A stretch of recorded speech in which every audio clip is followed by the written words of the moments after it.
तेरी कली कली खिल जाए।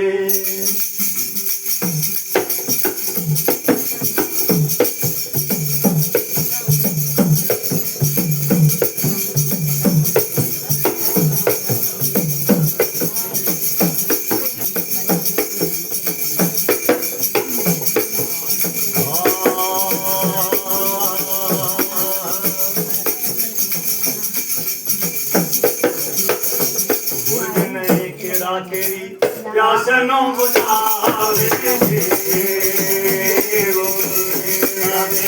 प्यास नो बुझावे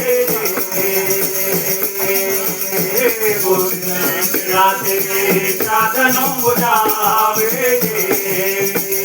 भैया तुम्हें फिरे प्यास नो बुझावे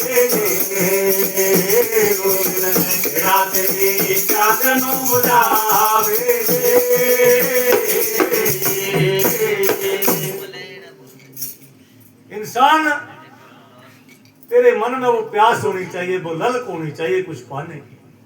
क्या पाने की? उस परमेश्वर को पाने की। मन में इच्छा जागृत होनी चाहिए। इच्छा कहां से जागृत होती है? जब सत्संग में जीव आकर के बैठता है। जैसे आज सत्संग लगा हुआ है साथियों, इस सत्संग के बीच में जितने भी लोग यहाँ बैठे हैं, ये बड़ा सौभाग्य है सबका कि ऐसा समागम जिसमें हम सब लोग इकट्ठे हुए हैं। हो सकता है इस जीवन काल में इससे पहले हम लोग ना ही मिले हों।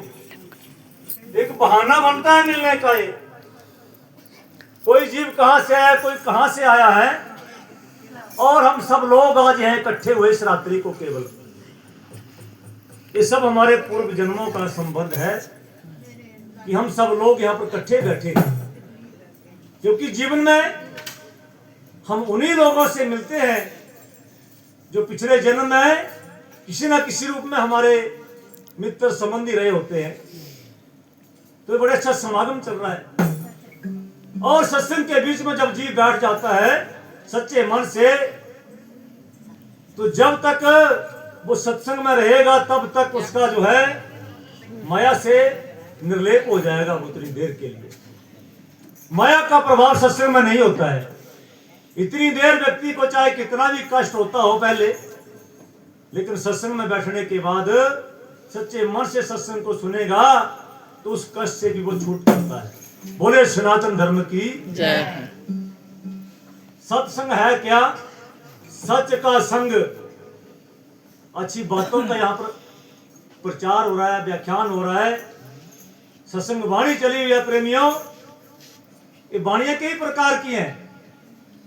एक गुरुवाणी है, एक वेदों में लिखी बातें वेदवाणी जिसको कहते हैं, एक देवताओं के मुखारबिंद से कई भी बातें हैं उसको देववाणी कहते हैं। और आज यहाँ पर आदरणीय जगदीश चंद्र मान जी के घर में जो चल रही है वाणी, ये संतों की वाणी है साथियों।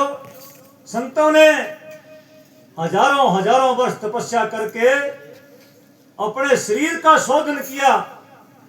इस काया कोठड़ी के अंदर देखा झांक करके, इस काया कोठड़ी में क्या क्या हीरे मोती लाल है।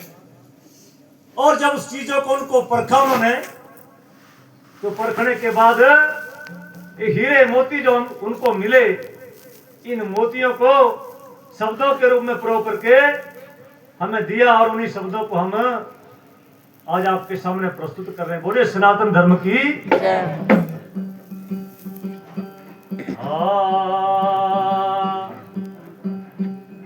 ओ जैसे पपिया प्यासा जल का पीते रट लाए, पीते रट लाए।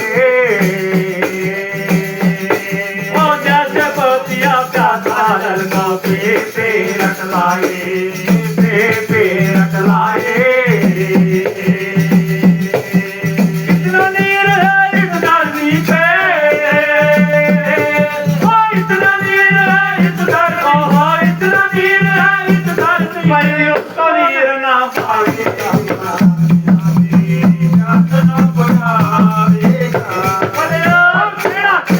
प्यास न बुझावेगा। नू बुझावेगी भैया बुरे अपने हंसाना मेरा तेरी दात नू बुझावेगी मेरा तेरी दात नू बुझावेगी।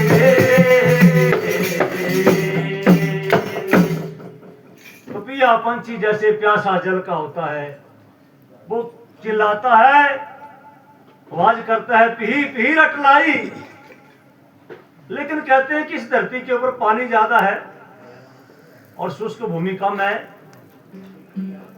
लेकिन उसको इतना नीर है, इसको पीता नहीं है, वो इस जल को नहीं पीता है वो पपिया पंछी जो है, लेकिन प्यासा ही चिल्लाता रहता है।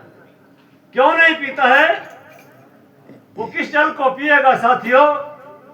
जब स्वाति नक्षत्र के बीच में वर्षा होगी, पानी की बूंदें बरसेंगी, तो पपिया जो केवल उसी जल को पिएगा, चाहे सालों लग जाए, प्यासा मर जाएगा, लेकिन और जल को नहीं पिएगा, क्योंकि उसको विश्वास है भगवान के ऊपर कि कभी ना कभी तो वो बारिश होगी स्वाति नक्षत्र में, और उसको पी करके वो प्यास को बुझाता है।